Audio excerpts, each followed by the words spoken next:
Hello guys, आज हम देखेंगे principle of teaching. Principle of teaching के अंदर क्या है? इसके अंदर 12 प्रिंसिपल है। प्रिंसिपल कितने हमारे 12, तो हम स्टेप बाय स्टेप 12 प्रिंसिपल को हम पढ़ेंगे। तो पहला जो प्रिंसिपल है, principle of motivation. Principle of motivation है it means creating curiosity among student to learn new things. क्या है कि जो स्टूडेंट के बीच में क्यूरियोसिटी पैदा करना। अब टीचर है, वो स्टूडेंट के बीच में क्यूरियोसिटी कैसे पैदा करेगा? जैसे कि मान लो साइंस का कोई हमारा स्टूडेंट है, वो क्या करता है, केमिस्ट्री के अंदर केमिकल रिएक्शन सीखता है। केमिकल रिएक्शन हमारी सीखता है, तो बच्चे को कुछ नया प्रोडक्ट मिलेगा। उससे क्या होता है कि बच्चे के अंदर क्यूरियोसिटी पैदा होती है, कुछ चीज़ें करने की फॉर्मेशन हुई है तो उसको मोटिवेशन मिलेगा। साथ ही साथ जो टीचर होते हैं वो बच्चों के अंदर मोटिवेशन पैदा करते हैं, मोटिवेशन डेवलप करते हैं। कैसे करते हैं? जो टीचर होता है वो क्या है, अगर बच्चे को डाउनफॉल हो जाए, डाउनफॉल मतलब वो कोशिश कर रहा है लेकिन वो सक्सेस नहीं हो रहा, तो उसके लिए वो टीचर उसको मोटिवेट करता है। ठीक है, टीचर उसको मोटिवेट करता है कि हमें आगे कैसे करना चाहिए, गाइडेंस देता है, हमें गाइडेंस भी प्रोवाइड करवाता है। तो इससे हमें क्या होता है, जो टीचर का मोटिवेशन मिलता है। फिर हम देखेंगे principle of activity learning by doing. Principal of activity मतलब जो बच्चा करके सीखता है। अब हमारे जो स्टूडेंट हैं, जो वो क्या करते हैं कि रीड करके पढ़ते हैं। रीड करके कई स्टूडेंट होते हैं, लिसन करके समझते हैं, और कई स्टूडेंट होते हैं जो कि राइट प्रैक्टिस करके बार बार प्रैक्टिस करके सीखते हैं। तो अलग अलग स्टूडेंट हैं, उनकी अलग अलग होती हैं। तो प्रैक्टिकल जो चीज़ें होती हैं उनको कर कर के सीखते हैं। तो ये है ना, अलग अलग मेथड होते हैं। ये हम आगे भी पढ़ेंगे कि स्टूडेंट के लर्निंग मेथड क्या है, तो इसको हम कंप्लीट देखेंगे। बट पहले हम प्रिंसिपल को देख लेते हैं, तो इसको और डीपली हम आगे नेक्स्ट। सो गाइस, हमने जो देखा था ना कि principle of activity by doing, so उसको आगे देखते हैं। State that student actually learn by doing, मतलब कि स्टूडेंट है ना, वो एक्चुअली कैसे सीखते हैं? डूइंग, कुछ प्रैक्टिकल चीज़ें करके देखते हैं तब वो लर्न होता है, उनको सीखते हैं। It include both physical and mental activity. इसके अंदर जो फिजिकल है और मेंटल एक्टिविटी दोनों ही इंक्लूड है इनके अंदर। सो क्या होता है, learners are asked to make charts and models. जैसे कि लर्नर है, वो चार्ट्स बनाते हैं, कोई मॉडल्स बनाते हैं, तो उनको कुछ करके एक्टिविटी करके उनको समझ आता है। फिर हमारा जो नेक्स्ट है वो क्या है, principle of interest. Principle of interest हमारा क्या है, बच्चे को किस चीज़ में इंटरेस्ट है। इंटरेस्ट होगा तब तो बच्चा पढ़ पाएगा, ऐसे तो बच्चा पढ़ नहीं पाता। तो प्रिंसिपल ऑफ इंटरेस्ट के अंदर होता है by generating interest among the learners. जो लर्नर होते हैं उनके बीच में इंटरेस्ट जनरेट करना। क्या करना? इंटरेस्ट जनरेट करना कि भाई हम कैसे कैसे उसको पढ़ते हैं, उसको इंटरेस्ट लेना। अगर टीचर ज़्यादा अच्छा होगा तो उसको थ्योरी के बजाय प्रैक्टिकल चीज़ें करके दिखाएगा। तो by generating interesting among the learners community the effectiveness of the teaching learner process can be enhance. जैसे कि the effectiveness of the teaching learning process can be enhance. अब मान लो कोई 2 टाइप के टीचर हैं, ठीक है। पहला है टीचर 1 और फिर टीचर 2, जो कि सिर्फ थ्योरी करवा रहा है, कोई। और ये जो टीचर है थ्योरी करवा रहा है, प्लस में क्या करवा रहा है, प्रैक्टिकल चीज़ें करवा रहा है। ये दोनों चीज़ें करवा रहा है। साथ में स्टूडेंट के बीच में इंटरेक्शन प्रोवाइड करवा रहा है, इंटरेक्शन करवा रहा है, ठीक है, इंटरेक्शन करवा रही है, सिर्फ थ्योरी पढ़ा रहा है और क्वेश्चन आंसर को लिखवा रहा है। तो अब ज़्यादा जो टीचिंग है वो ज़्यादा इफ़ेक्टिव किस में होगी, टीचर 1 की या फिर टीचर 2? तो टीचर 2 की ज़्यादा इफ़ेक्टिव टीचिंग होगी। तो इससे इंटरेस्ट स्टूडेंट को होगा, टीचर 2 के साथ में इंटरेस्ट होगा, इंटरेक्शन ज़्यादा होगा, और इसमें जो सिर्फ है जो स्टूडेंट है वो सिर्फ बोर होंगे। तो प्रिंसिपल ऑफ इंटरेस्ट का मतलब यही है कि by generating interest among the learners community, जो लर्नर है उनके साथ में the effectiveness of the teaching learning process can be enhance, जो और हमारी जो टीचिंग प्रोसेस है ना वो भी हमारे इन्हांस होगी। तो इसके अंदर यही है। ओके, फिर अब हम देखेंगे principle of linking with life. Principle of linking with life, ये हमारा प्रिंसिपल नंबर 4 है। Linking life with learning is more helpful has its make the learning constant and lasting. जैसे कि मान लो अब मैं आपको सिर्फ पढ़ा रही हूँ कि भाई लर्निंग ऐसी होती है, लर्निंग है वो क्या करती है, हमारी मेंटल, बिहेवियर और फिजिकल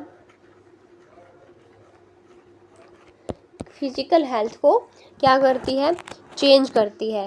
ओके, तो इसके अंदर क्या होता है कि मैं सिर्फ आपको ऐसे बता दूं कि मेंटल और फिजिकल बिहेवियर को चेंज करती है और इफ़ेक्टिव लर्निंग होती है। और मैं आपको बताऊं कि हमारे जो लर्निंग है वो टीचर के साथ जुड़ कर के होती है। जैसे कि हम स्कूल में पढ़ते थे तो हमारे टीचर कैसे हमें पढ़ाते थे, कैसे हमें इंटरेस्ट दिलाते थे। तो मैं आपको जो मेरा जो एक्सपीरियंस है, जो मेरी टीचिंग आप स्टाइल है, मैं आपको जो एग्जांपल दे रही हूँ वो रियल लाइफ के साथ में दूँ तो वो आपको ज़्यादा इंटरेस्टिंग लगेगा और आपको पढ़ने में भी अच्छा लगेगा। ठीक है, linking like with learning is more helpful that is make the learning constant and lasting. और ये जो हमें लास्ट तक याद रहता है, हमें जो थ्योरी प्रैक्टिकल चीज़ें सीखते हैं वो लास्ट तक याद रहती हैं, बल्कि हम सिर्फ एक लाइन पढ़ लेते हैं फिर थ्योरी पढ़ लेते हैं, वो थोड़ी याद नहीं रहती। वीडियोज़ के थ्रू, एड्स के थ्रू ऐसे हम पढ़ाते हैं तो बच्चों को लास्ट तक याद रहती हैं। ठीक है, वैसे ये है। फिर principle of definite aim. Principle of definite aim क्या है कि this principle is important for prepare optimum utilization of teaching resource and making learning more focus. क्या है, जो प्रिंसिपल है ना वो इम्पोर्टेंट है क्योंकि for proper optimum utilization of teaching resources. जैसे कि कोई बच्चा है, उसको मान लो कोई एम है कि हाँ मुझे ये करना है, मुझे इसकी तैयारी करनी है, तो बच्चे क्या करेगा कि उसकी जो टीचिंग है वो बहुत ही अच्छे से तैयारी करना शुरू करेगा, पढ़ना शुरू करेगा, जो टीचिंग रिसोर्स है उसका यूज़ करना शुरू करेगा और उसको फोकस के साथ वो पढ़ना शुरू करेगा। जो टीचिंग रिसोर्सेज है उनको भी बहुत ही अच्छे से वो पढ़ना शुरू करेगा। जैसे कि मान लो मेरा कोई एम है, कोई भी स्टूडेंट का एम है, तो पहले इंटरेस्ट के साथ में वो प्लान बनाएगा। जैसे मान लो कि कोई स्टूडेंट है, उसकी गवर्नमेंट जॉब का ही मान लो कोई एम है, तो पहले वो उसका सिलेबस देखेगा,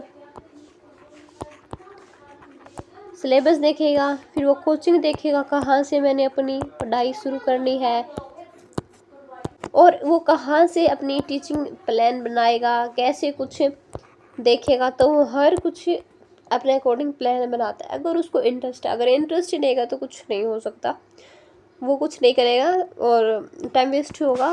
तो इसलिए है ना, हमें अपना एम पता होना चाहिए कि हमें 12th के बाद, ग्रेजुएशन के बाद क्या करना है, क्या नहीं करना है।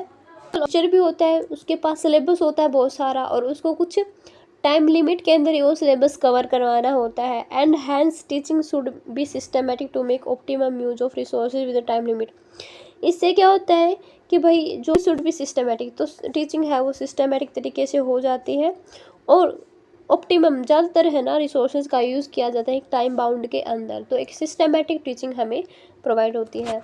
अब मान लो देखो, हमारे स्कूल में भी कैसे होता है, स्कूल में भी हमें टीचर हमें कुछ सिलेबस होता है, टीचर हमें सिलेबस करवाता है, उसका 1 साल का 1 ईयर टाइम लिमिट है कि भाई 1 साल के अंदर हमें वो कंप्लीट कराना है। उससे हमें क्या होता है कि स्टूडेंट है उसको रिसोर्स ज़्यादा प्रोवाइड होते हैं और एक टाइम लिमिट के अंदर वो सीखता है। ऐसे नहीं है कि 2 साल तक एक ही क्लास चल रही है, 3 साल तक एक क्लास चल रही है, तो टाइम लिमिट है। इससे हमारी क्या होती है, जो टीचिंग है ना, जो टीचिंग है वो सिस्टमेटिक होती है, सिस्टमेटिक तरीके से हमें टीचिंग मिलती है और बच्चे को ज़्यादा रिसोर्सेज भी प्रोवाइड होते हैं। ठीक है, स्टोरी में थोड़ी राइटिंग है वो ज़्यादा अच्छी नहीं है क्योंकि मेरा भी फर्स्ट टाइम है, धीरे धीरे मुझे आदत हो जाएगी तो अच्छा हो जाएगा। तो अभी आप थोड़ा कॉम्प्रोमाइज़ करो, देन हम धीरे धीरे इसको करते हैं। तो अब हम दूसरे प्रिंसिपल को देखते हैं। तो गाइज अब हम देखेंगे 7th प्रिंसिपल। 7th प्रिंसिपल के अंदर क्या है कि principle of recognize individual difference.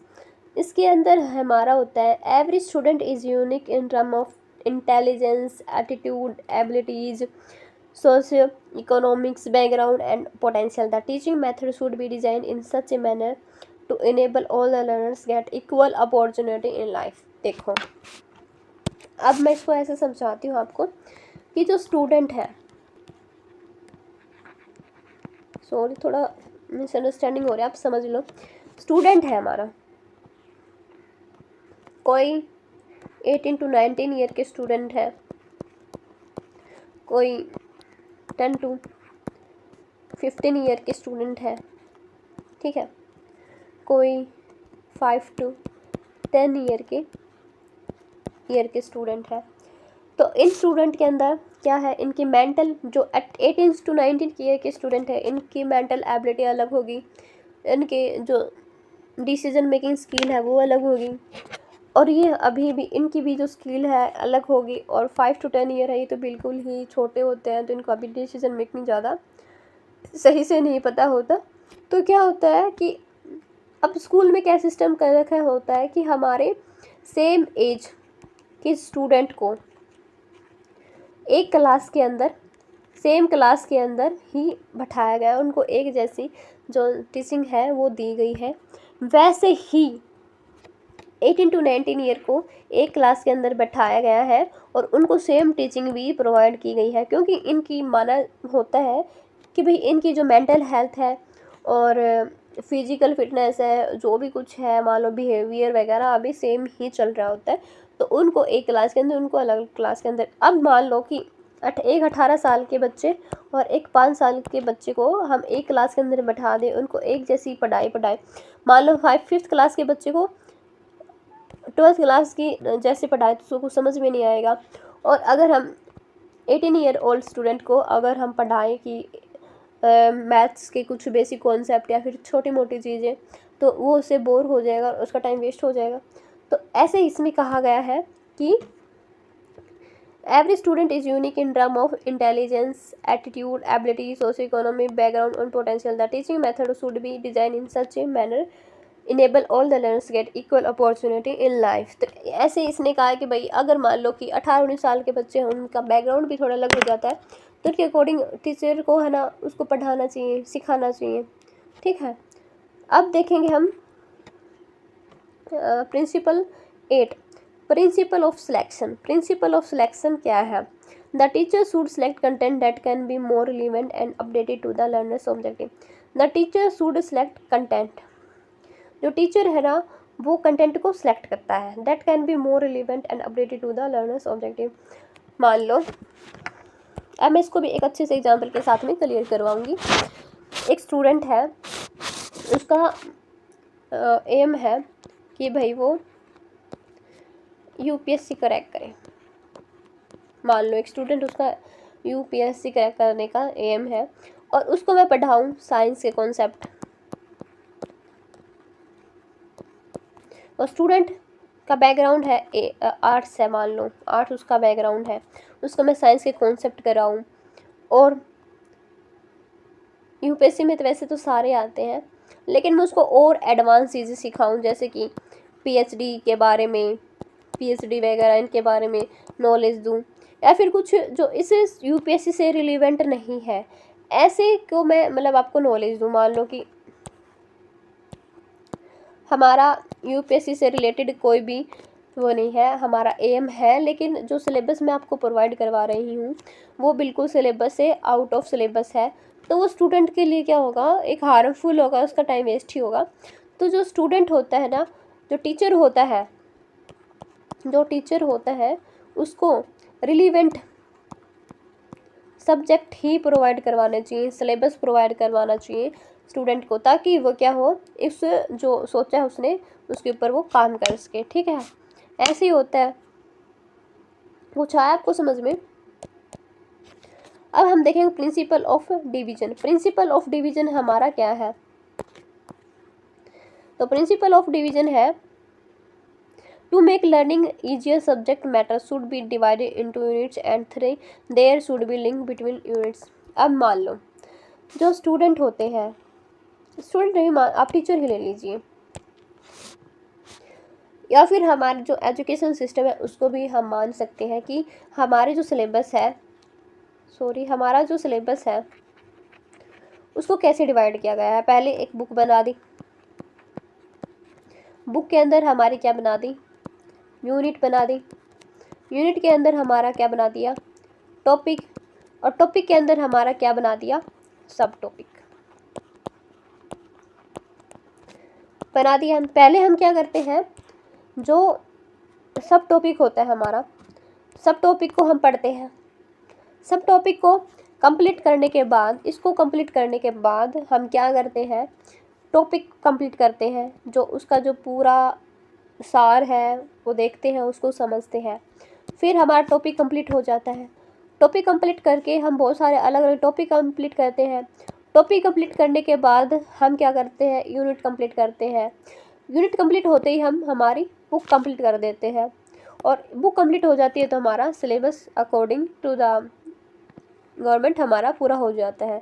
तो ऐसे ही है कि हमें पहले छोटी चीज़ों को कंप्लीट करना है, फिर हम बड़ी चीज़ों को करते हैं, उसको एक साथ में क्या करते हैं, लिंक करते हैं।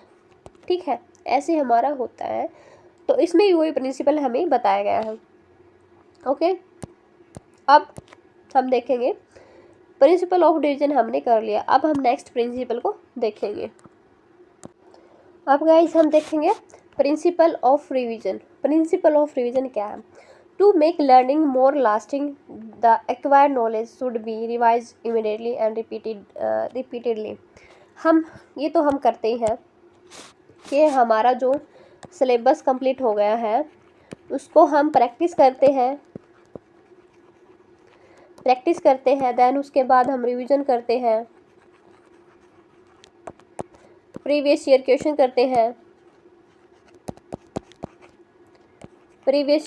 करते हैं, और देन हम उसके बाद प्रैक्टिस वगैरह करते हैं। तो हमारे से जो लॉन्ग लास्टिंग तक हमारी जो मेमोरी है वो बनी रहती है। सो हमें ये रिवीजन के हमारे कुछ मेथड होते हैं जो हमें अप्लाई करने चाहिए, जो हमें लंबे समय तक याद रहता है।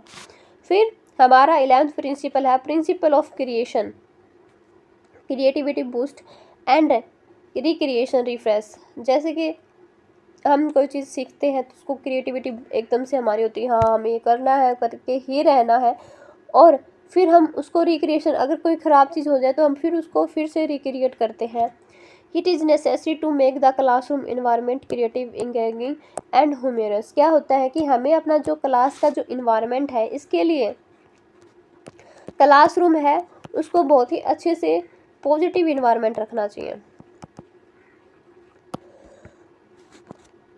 पॉजिटिव इन्वायरमेंट रखना चाहिए हमें। जो स्टूडेंट है ग्रुप में स्टडी करें और उनके बीच में एकता होनी चाहिए, वो साथ मिल करके काम कर ले। ऐसा नहीं है कि वो एक दूसरे की टांग खींच रहे हैं, ऐसा तो मतलब पढ़ाई नहीं होती। तो मतलब ग्रुप स्टडी करें। फिर हम देखें principle of democratic dealing. Principle of democratic dealing का मतलब है इसके अंदर क्या है कि सेल्फ रिस्पेक्ट क्रिएट होती है बच्चों के अंदर। अगर मान लो कोई स्टूडेंट है, अब हम क्लासरूम का एग्जांपल ले लेते हैं। स्टूडेंट है, वो पढ़ाई में ज़्यादा इंटेलिजेंट है, एक्टिविटी करता है और वो एकदम, उसकी जो मेंटल हेल्थ है वो बहुत ही अच्छी है, मेंटल मेमोरी वो बहुत अच्छी है, और क्या करता है, नई नई चीज़ों को डेवलप करने का कोशिश करता है। तो इसके अंदर, स्टूडेंट के अंदर क्या होता है, सेल्फ कॉन्फिडेंस इंक्रीज होता है। सेल्फ कॉन्फिडेंस इंक्रीज होता है बच्चों के अंदर। And self respect among the learners, जो क्लास में कोई और स्टूडेंट भी होते हैं तो उनके बीच में एक इस जो स्टूडेंट है जो बहुत ही अच्छा बच्चा है, उसके अंदर एक सेल्फ रिस्पेक्ट पैदा होती है और बच्चों के अंदर। जैसे एग्जांपल के थ्रू मैं आपको बता देती हूँ। इसमें 15 स्टूडेंट है, इसमें से एक बच्चा है जो कि बहुत ही इंटेलिजेंट है, जो मॉनिटर होता है हमारी क्लास के अंदर, ठीक है। वो क्या है कि इन 15 बच्चों के अंदर एक सेल्फ रिस्पेक्ट होगी। इसके लिए सेल्फ रिस्पेक्ट मतलब कि ऐसा होगा कि बच्चे इसके बारे में बहुत ही पॉजिटिव सोचते हैं और ये एक मॉनिटर हो बन जाता है। टीचर के लिए बहुत ही अच्छी इमेज हो जाती है इसकी। तो इसके कुछ प्रिंसिपल होते हैं, तो ये एक अच्छा स्टूडेंट बन जाता है। तो इसके अंदर भी यही बात है कि